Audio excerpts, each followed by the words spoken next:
Hello guys, welcome back to my YouTube channel once again. So in today's video I'm going to show you how to download any YouTube video. So before getting started, I want you to like and subscribe to my YouTube channel. Let's get started. So over here on YouTube, and if you want to download any video, what you have to do is for you to go over to any of the video of your choice. Let me go over to this one here, and if I want to download it, I just have to go over to, you're going to see this three dots icon at the right corner over here. Just have to go over to it and you're going to see it download.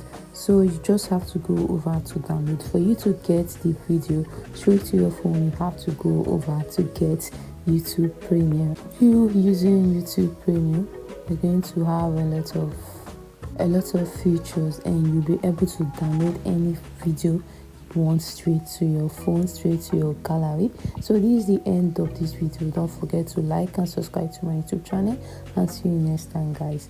Bye.